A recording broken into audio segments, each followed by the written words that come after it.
Hey guys, and welcome to Tnashi's Movie Corner. And for today's video, I thought I would go back and discuss the prequels. Don't do it, Tnashi.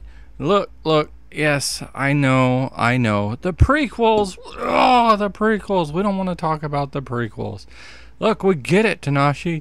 You're a fan of them. You love the prequels, yada yada. No. Hold up, hear me up. First, I don't love the prequels. Come on, go watch my reviews. I do not love the prequels. What I do think is that they get an unfair amount of hate. That doesn't mean they shouldn't get criticism. They should get criticism. In fact, just about anything should get some sort of criticism. There's no such thing as a perfect movie, right? And frankly, of the prequels, not one of them is my number one favorite Star Wars film. So there's that. But that being said, it always happens. I find video after video after video of hate for the prequels. And even in videos where I watch and I don't want to hate, like I don't look. It's not like I'm openly looking for something to be like, oh, this is a hate video. Type angrily. Respond to this nonsense, right? No. It's not like I do that, but I watch daily videos. And I'm sure some of you watch some of these too, like Collider and Schmoes and what have you. And it doesn't surprise me anymore, but there seems to be, in a lot of the videos, not all of them, but in a lot of them, they will bring up the prequels. Even if the topic has nothing to do with the prequels, they will bring them up. And of course, they will provide their disdain for them, right?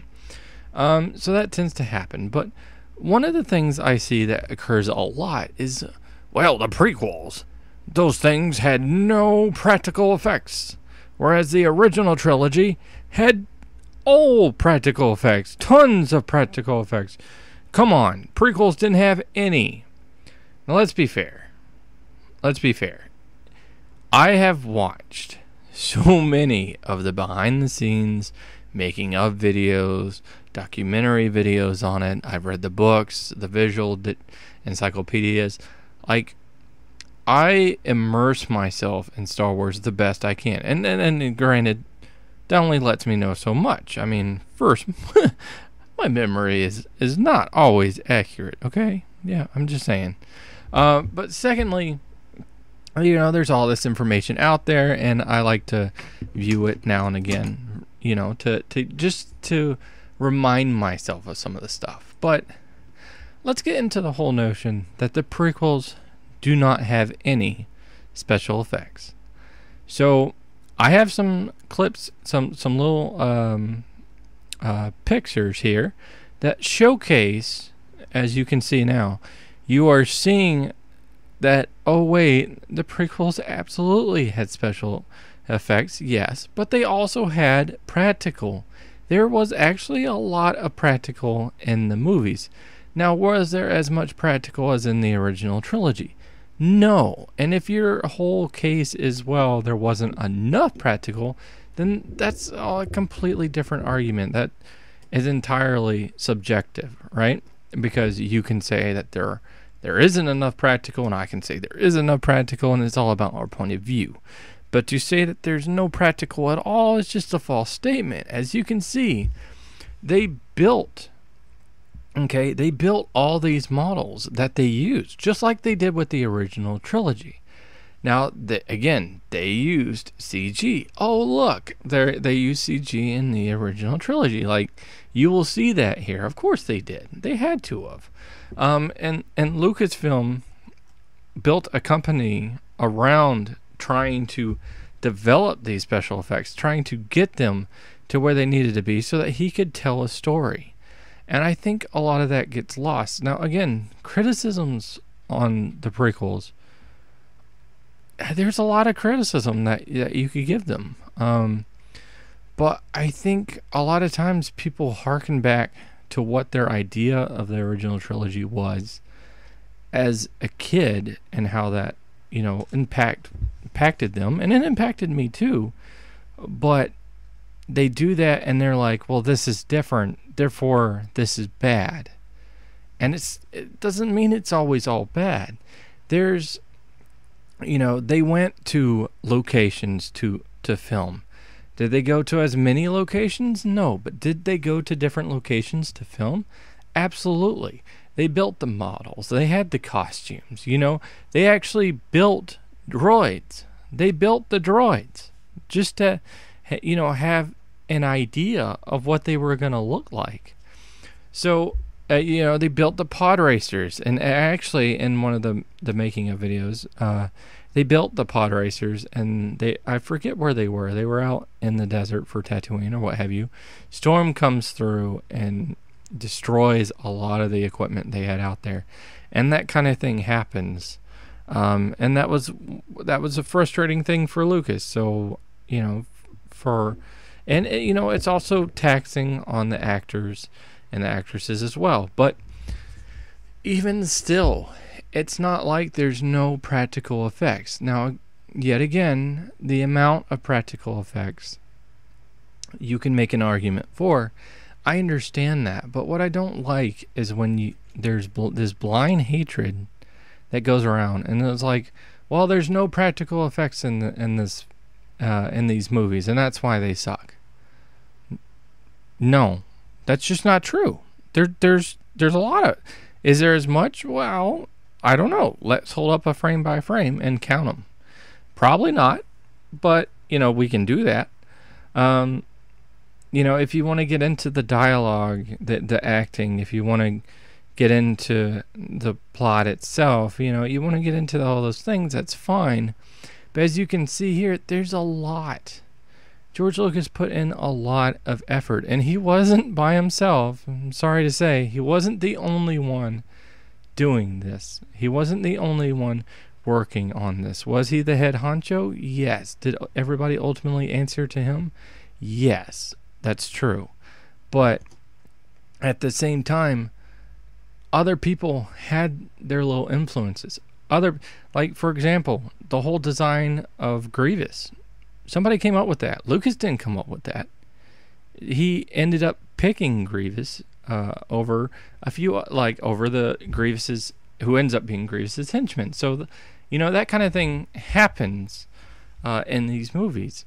But between all the models, the set designs, the stage, building the stages up, shooting on locations, to make a statement like, oh, there's no practical effects in the prequels, just isn't true. Just like you're saying, oh, there's no CG and the original trilogy. Well, obviously that's not true. The Force Awakens is entirely practical effects. Well, that's not true either. In fact, there's a ton of CG. Some more obvious than others, but there's a ton of CG. And for the record, I get it. So there are people out there that think that seeing practical brings a more realistic sense of the setting and the characters and everything, so you buy into the world. I understand that logic. Maybe just me, but I'm at the point now where if I see something in the movie, I'm like, oh, that's practical. And why do I know it's practical? Because it stands out. Because they're trying to make it appear like it's realistic, but I can tell it's not because the movements are limited. There's only certain things that they can do with it, so that's fine. But then there you go, Jurassic Park. Let's bring up that. Jurassic Park has a perfect example of using a combination of the two, because there are moments where that T-Rex, when she first comes out of the gate, she is realistic, and you can kind of tell that. But then they mix it with the CG, and it comes off really well and looks real. So there you go. That's an argument where you could or could not have with the prequels. And again, the lighting helps in this particular case, as well as not focusing on the T-Rex for that long. They do some shots on it, but they shoot back to, they take their shots back to the characters and the reactions to it. And the way they do it, splitting it up like that, instead of focusing on the characters for too long, balances it out and makes it seem more realistic to the viewer. At least that's my opinion of it. But that being said, there's so many people that went into building these designs. There's actually some pics here that you're gonna see where I didn't know that was necessarily a practical. Like Felucia, I didn't know they built a model for that. So for me, that's pretty interesting too. But anyway, this was just a video to kind of highlight some, not all, but some of the practical effects used in the prequels, as well as you see some clips from maybe another movie or two, to just showcase that practical does not mean good and CG does not mean bad. Jungle Book was entirely, almost 95% of it was composed of CG. You watch it, at least for me, I bought into the world, I bought into everything. I felt like it was as close to being real as it could get. And that's with the advancement of CG. That's with the advancement of technology. So I can look back at Jurassic Park now and notice where the CG is.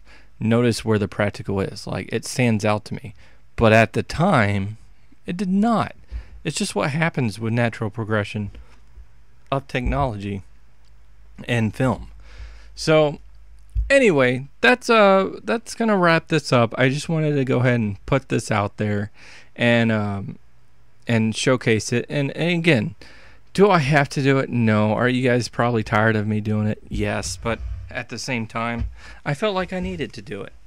So anyway, like I said, that'll wrap this up.